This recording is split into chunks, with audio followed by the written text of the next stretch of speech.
अस्सलाम वालेकुम नाज़रीन, सकलैन हमाना आपसे मुखातिब है। नाज़रीन, इस वक्त हमारी अगर सियासत पर थोड़ी सी नज़र दौड़ाएं तो इस वक्त इमरान खान और एस्टेब्लिशमेंट दोनों एक दूसरे के एंटी नज़र आते हैं। अगर इमरान खान की जानिब देखा जाए तो इमरान खान के सख्त तंज तेज़ बयानात सामने आते हैं। इमरान खान मुतालबा करता है वज़ीराबाद में उन पर होने वाले अटैक की FIR का मुतालबा करता है, तहकीकात का, जुडिशल कमीशन का, और साथ में इमरान खान मुतालबा करता है कि जब हेलीकॉप्टर में इमरान खान ने सफ़र किया था तो उस वक्त क्या फ़नी खराबी थी, क्यों मिलावट शुदा तेल इस्तेमाल किया गया हेलीकॉप्टर में और इमरान खान को लैंडिंग करना पड़ी। उस वक्त खुदा न खास्ता कोई भी सानिया मुनक्किद हो सकता था। बकौल इमरान खान के उन पर 3 इस तरह के अटैक करवाए जा चुके हैं और अटैक करवाने वालों के नाम भी इमरान खान बार बार लेते हैं। तो एक तरफ इमरान खान है जो इस तरह के बयानात दे रहे हैं, दूसरी जानिब इस वक्त की एस्टेब्लिशमेंट है।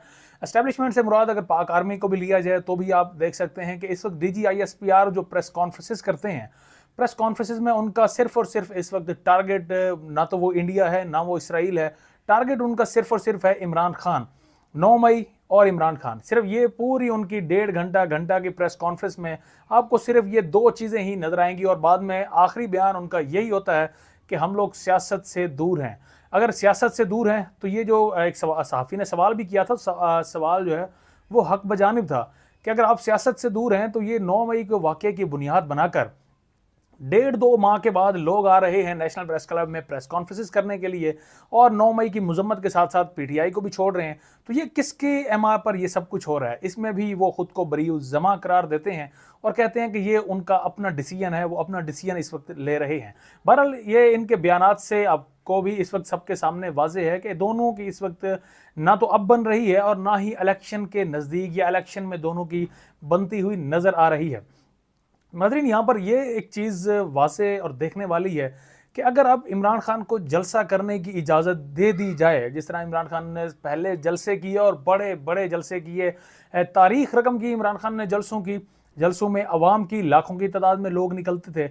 अब इस वक्त चूंकि इलेक्शन भी करीब है, इलेक्शन से मुराद अक्टूबर में इलेक्शन आइन के मुताबिक तो बहरहाल 90 दिनों के अंदर जो इलेक्शन होने थे वो तो नहीं हुए, लेकिन ये जनरल इलेक्शंस जो है वो 5 साल के बाद मुद्दत पूरी होगी और इलेक्शंस इन्हें मुनक्किद करवाने पड़ेंगे।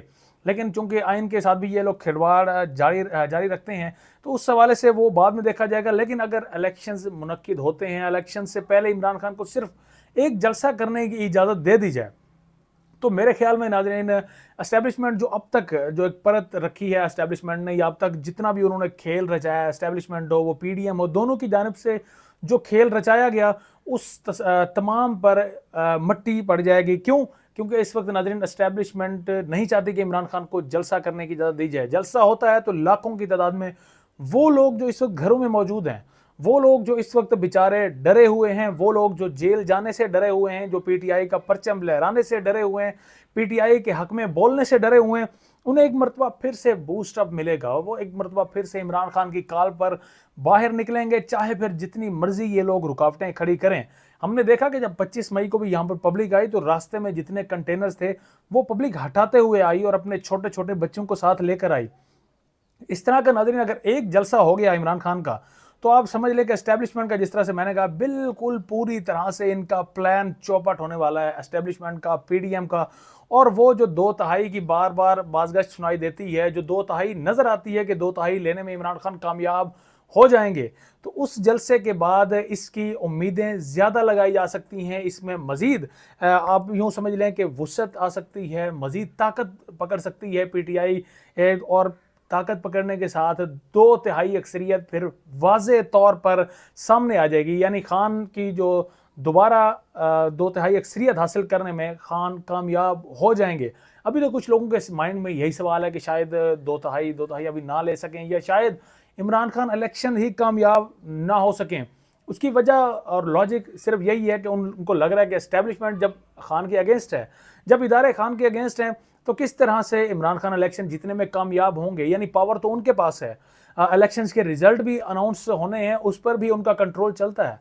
तो जब उस सारे कंट्रोल में, उस सारे सिनेरियो में हुकूमत भी एक तरफ, निगरान हुकूमत वो भी उन्हीं की पिट्ठू जब बैठी होगी, तो किस तरह से खान कामयाब हो सकेंगे। लेकिन नाज़रीन, यहाँ पर एक चीज़ आप क्यों हमेशा भूल जाते हैं कि 1971 में भी बांग्लादेश के 2 लाख होने से, पाकिस्तान के 2 लाख होने से पहले, बांग्लादेश बनने से पहले इलेक्शन हुए थे। और इलेक्शन शेख मुजीबुर रहमान वो शख्सियत थी जिसे ना तो उस वक्त के जुल्फ़िकार अली भुट्टो, जो जमहूरियत का उस वक्त उन्होंने लिबादा ओढ़ा था, ना तो वो ऑन कर रहे थे, उनके साथ बैठने को तैयार थे, और ना ही उस वक्त की एस्टैब्लिशमेंट उनके हक में थी। प्रॉपर उनकी मुखालफत थी, एस्टैब्लिशमेंट उनके खिलाफ, सियासी जमातें उनके खिलाफ, जुल्फ़िकार अली भुट्टो उनके खिलाफ। उसके बावजूद इलेक्शंस होते हैं और इलेक्शंस में शेख मुजीबुर रहमान एस्टैब्लिशमेंट की वाज़ेह तौर पर एक तरफ जब नज़र आ रहा था कि वो इस वक्त भुट्टो का साथ देने, उसके बावजूद तकरीबन नाज़रीन 161 से 167 सीटें लेने में कामयाब रहे।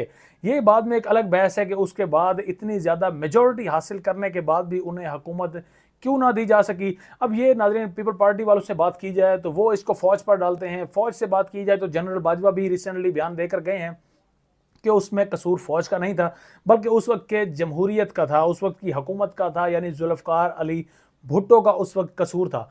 बहरहाल इससे कहने का मतलब ये है कि आप लोग ये चीज़ एक साइड पर रखें कि एस्टैब्लिशमेंट की इस वक्त उनके अगेंस्ट है। आप लोगों ने जब वोट देने के लिए निकलना है तो आप सबके पास हाथों में मोबाइल फ़ोन होंगे, और जब मोबाइल फ़ोन है तो ये आपके पास पावर है, कैमरे की नाज़रीन फिर भी पावर है, सोशल मीडिया की पावर है, जिसे झुटलाया नहीं जा सकता। और यही पावर आपके अपने जिसे उम्मीदवार को आप चाहते हैं उसे कामयाब करवाने में बड़ा अहम रोल प्ले करेगी।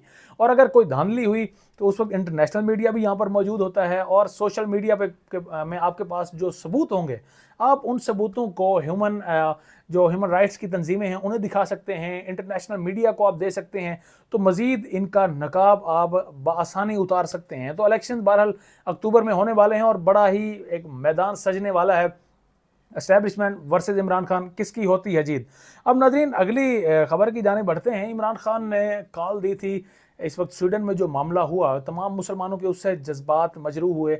इसी हवाले से पाकिस्तान तहरीक इंसाफ के चेयरमैन इमरान खान ने कॉल दी कि जुम्मे के रोज़ 2 बजे तकरीबन उन्होंने एक शेड्यूल बाकायदा जारी किया कि हर शहर में मुख्तलिफ लोग बाहर निकलें, लोग बाहर निकल कर एहतजाज अपना रिकॉर्ड करवाएं, क्योंकि ये मामला सियासी नहीं है, ये मामला हमारे मज़हब पर अटैक किया गया है। हमारे कुरान मजीद जो हमारी हुर्रियत और हमारी हुर्मत वाली किताब है उस पर अटैक किया गया है, उसे उसकी बेहुरमती की गई है, तो इसके लिए आप सब ने बाहर निकलना है। इमरान खान की ये कॉल थी। अब इसे नाज़रीन बाद में सियासी रंग दिया गया। अगर इमरान खान की कॉल पर लोग बड़ी तादाद में निकल आते तो इससे हुकूमत को लगा कि शायद इससे हमारी सुबकी होने वाली है। इसी वजह से हमने देखा कि शहबाज शरीफ भी इमरान खान के पीछे छुपते हुए नजर आए। शहबाज शरीफ साहब, हमारे वज़ीर आज़म साहब, उन्होंने भी कॉल दे दी कि जितने भी पाकिस्तानी हैं वो जुम्मा के बाद निकलें, स्वीडन में होने वाले वाक़े के ख़िलाफ़ निकलें। और ये कॉल कौन दे रहा है? ये कॉल दे रहा है हमारे इस वक्त के प्राइम मिनिस्टर, यानी एक आम बंदा भी एहतजाज कर रहा है और हमारा वज़ीर आज़म भी एहतजाज कर रहा है। बजाय इसके कि कोई प्रैक्टिकली कोई परफॉर्म करे, वो इसके बजाय एहतजाज करने में मसरूफ़ है। नाज़रीन आपको याद होगा, यहाँ पर उनको भी ऐड कर लेते हैं कि जब फ्रांस में हुज़ूर अकरम सल्लल्लाहु अलैहि वसल्लम की गुस्ताखी की गई, तो उस गुस्ताखी के बाद कुछ बरसाती मेंढक, मैं उन्हें इस वजह से नाम दूंगा क्योंकि अभी तक वो खामोश हैं, वो उस वक्त बाहर निकले थे और कहा गया था कि सफ़ीर को बाहर भेजो। मौलाना फजल रहमान साहब भी उस वक्त बड़े पेश थे कि फ़्रांस के सफ़ीर को को बाहर भेजो। उसके बाद हमने देखा है कि इसी मौजूदा हुकूमत, इसी पीडीएम के इस वक्त के प्राइम मिनिस्टर और दीगर अहदेदारों ने किस तरह से फ़्रांस के वहाँ पर जो प्रेसिडेंट हैं, वहाँ के जो प्राइम मिनिस्टर हैं, उन्हें किस तरह से इन्होंने जफियाँ डाली हैं, किस तरह से मोहब्बतें ये लोग बांट कर आए हैं। पहले सफ़ीर के बारे में ये लोग यहाँ पर बातें करते, बयानात देते नहीं थकते थे और अब उनसे मोहब्बतें बांटते नहीं थकते। तो हमारे प्राइम मिनिस्टर साहब भी एहतजाज तक ही खुद को और मजम्मत तक ही खुद को महदूद रखना चाहते हैं। नाज़रीन ये वही बात है कि एक मूवी का जिस तरह से सीन था कि एक्टर को कहता है दूसरा, जो गालिबन उस वक्त हुमायूं सईद था, कहता है कि शेख कुछ कर, और उस वक्त शेख कुछ करने के बजाय शेख नाचना शुरू कर देता है। तो इस वक्त भी जब पब्लिक कह रही थी, पब्लिक की डिमांड थी कि हमारे प्राइम मिनिस्टर साहब कुछ करें, तो प्राइम मिनिस्टर साहब बजाय इसके कोई प्रैक्टिकली परफॉर्म करते, उन्होंने भी मजम्मत तक खुद को महदूद रखा और एहतजाज की कॉल दे दीजिए कि हम एहतजाज करेंगे, बजाय इसके कि हम उनकी जो यहाँ पर प्रोडक्ट्स आती हैं उनका हम बाइकाट कर सकते हैं, हम आलमी फोरम पर बेहतरीन इसका रद्द अमल अपना दे सकते हैं, ताकि ना सिर्फ मुस्लिम ममालिक बल्कि जो गैर मुस्लिम भी हैं उनको भी ये चीज़ क्लियर हो कि जिस तरह से इस्लामोफोबिया कि एक 15 मार्च का दिन मनाया जाता है, हम लोग इस चीज़ पर कभी भी कॉम्प्रोमाइज़ नहीं करेंगे। इसे फ्रीडम ऑफ एक्सप्रेशन किसी सूरत भी नहीं दिया जा सकता। नहीं कहा जा सकता। अब नाज़रीन, मौलाना फजल रहमान की बात करते हैं। दीन के ठेकेदार मौलाना फजल रहमान, हमेशा आप इनको अक्सर सुनते हैं, अपने बयानात देते हैं। कभी किसी को काफिर का फतवा जारी कर रहे हैं मौलाना साहब, तो कभी किसी को यहूदी एजेंट, कभी किसी को यहूदी वाज़े तौर पर डिक्लेयर कर रहे हैं मौलाना फजल रहमान साहब। अब मौलाना फजल रहमान साहब चूंकि उन्हीं की हुकूमत है तो काफ़ी खामोश नज़र आते हैं। कोई अभी तक उनकी जानिब से ऐसा रद्द अमल हमें दिखाई नहीं दिया कि जिससे पता चला कि मौलाना साहब का भी वाकई इसमें दिल दुखा है। हाँ, DI खान में आज कुछ इंस्ट्रक्शन उनकी जानिब से जारी की गई हैं, वो आप तक पहुँचाएँगे कि आज उन्होंने क्या इंस्ट्रक्शन वहाँ पर जारी किए हैं, किस तरह से वो अपना रद्द अमल दिखा रहे हैं स्वीडन के वाक़े पर। आज की इंस्ट्रक्शन थी, चूंकि नाज़रीन PTI ने एहतजाजी कॉल दे रखी थी कि जितने भी सपोर्टर्स हैं, हर सपोर्टर उनका या हर पाकिस्तानी अपने अपने शहर में स्वीडन के वाक़े के ख़िलाफ़ बाहर निकले और अपना प्रोटेस्ट रिकॉर्ड करवाए। तो आज DI खान में पुलिस को इंस्ट्रक्शन थी कि कोई भी अगर एहतजाज के लिए बाहर निकलता है तो आप उसे धर लें, आप उसे गिरफ्तार कर लें। और इसी तरह से इजाफी बैरक भी खाली करवा लिए गए जेलों में, और काफ़ी कुछ को गिरफ्तार भी नाज़रीन अब तक कर लिया गया होगा। तो ये मौलाना फजल रहमान का ये था इक़दाम। हालांकि ये वही DI खान है जहाँ पर मौलाना साहब बड़ी बुरी तरीके से वहाँ पर पिटे थे पिछले इलेक्शन में। वहाँ के लोगों ने मौलाना साहब की सियासत ही धप्पड़धूस कर दी, सियासत ही मौलाना साहब की ख़त्म कर दी। लेकिन उसके बावजूद ढिठाई के साथ मौलाना साहब इस वक्त क्लेम करते हैं कि ये इस वक्त उनकी हुकूमत है, और PDM के सरबराह भी इस वक्त बने बैठे हैं। अब नाज़रीन, तीसरा जो आप तक ख़बर भी आप इसे कह सकते हैं, अब इसे हमारे निज़ाम, हमारे ख़ासकर पुलिस के निज़ाम को मैं अब क्या इनके लिए अल्फाज इस्तेमाल करूं कि बिल्कुल ही जिस तरह से आप कह सकते हैं कि सिस्टम के अगेंस्ट, सिस्टम के साथ ना चलना या सिस्टम की खिलाफ वर्जी करना, लोगों के हकूक़ पामाल करना, ये तमाम अल्फाज इनके लिए कहे जा सकते हैं हमारे पुलिस के निज़ाम के लिए। हमारा यहाँ पर जो निज़ाम है उसके मुताबिक अगर कोई भी मुलजिम है, मुलजिम को गिरफ्तार करने के लिए जब पुलिस जाती है, अगर मुलजिम वहाँ पर दस्तयाब ना हो तो उसके पेरेंट्स में से किसी को उठा लेंगे, उसके छोटे बेटे को, छोटे भाई को, जो भी इनके हाथ लगता है उसे गिरफ्तार कर लिया जाता है। और ये आजकल बहुत ज़्यादा इसका ट्रेंड चला हुआ है। आप आजकल देख रहे हैं कि PTI के अक्सर लीडर जब घरों में मौजूद नहीं होते तो या तो उनकी वालदा के साथ बदतमीज़ी की जाती है उस्मान डार के वाक़े की तरह, या फिर उनके छोटे बेटे को उठा लिया जाता है। इस तरह से मामलात जो है वो रोज़मर्रा में आजकल बहुत ज़्यादा देखने को मिल रहे हैं। सेम नाज़रीन ऐसा ही वाक़या हुआ इंडिया में, जिसे हम अपना सबसे बड़ा हरीफ, सबसे बड़ा मुखालिफ समझते हैं। वहाँ पर भी ऐसा ही वाक़या हुआ। वहाँ पर लेडी पुलिस ऑफिसर थी जो एक घर में गई, वहाँ पर मुलजिम जब ना मिला तो वो उसके तकरीबन नाज़रीन रात के 4 बजे उसके बीवी बच्चों को उसने उठाया और उसे थाने लेकर आई। मामला वहाँ पर सुप्रीम कोर्ट में गया और सुप्रीम कोर्ट ने नोटिस लिया, और सुप्रीम कोर्ट के जज, क्योंकि नाज़रीन बहरहाल इंडिया में अभी भी इंसाफ हमसे बेहतर है, वहाँ पर लोगों को इंसाफ मिलता हुआ नज़र भी आता है। तो वहाँ पर नाज़रीन उनकी अदालतें भी उनकी बाख्तियार हैं। सुप्रीम कोर्ट के जज ने जो डिसीजन किया, क्या ज़बरदस्त डिसीजन था उनका। उन्होंने कहा कि ये जो खातून ऑफिसर लेकर आई हैं बीवी बच्चों को, इन्हें और इनके साथ इनके पूरे थाने के अमले को उन्होंने मुअत्तल कर दिया। तो ये होता है वाज़े तौर पर डिसीजन।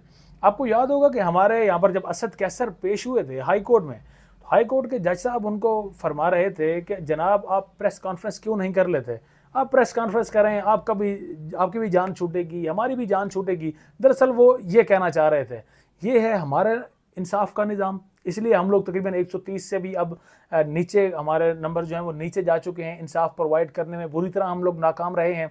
और इंडिया में आप देखें कि पूरे थाने को उन्होंने मुअत्तल किया। एक उन्होंने वाज़ेह मिसाल दी कि अब अगर कहीं पर भी पुलिस इस तरह से अमल करेगी तो पुलिस की नौकरी अदालत खा जाएगी। लेकिन यहाँ पर आज तक आपको ना तो ऐसा कोई डिसीजन मिला है ना आगे मिलेगा। उसकी एक वजह है, हमारे जितने भी पुलिस ऑफिसर्स हैं, पुलिस एहलकार हैं, ये बेचारे पपिट्स हैं। ये बेचारे यूज़ होते हैं, कभी पॉलिटिशियंस के हाथों यूज़ होते हैं, तो कभी जर्नलों के हाथों यूज़ होते हैं, तो कभी जजेस के हाथों यूज़ होते हैं। तो ये मुख्तलिफ औकात में मुख्तलिफ लोगों के हाथों यूज़ होते रहते हैं। कभी भी बाइख्तियार इदारा पुलिस का डिपार्टमेंट हमारे पाकिस्तान में नहीं रहा। जिस दिन ये बाइख्तियार हो गए, जिस दिन हमारी अदालतें बाइख्तियार हो गई, उस दिन आपको पाकिस्तान में हकीकी तब्दीली भी होती हुई नज़र आएगी।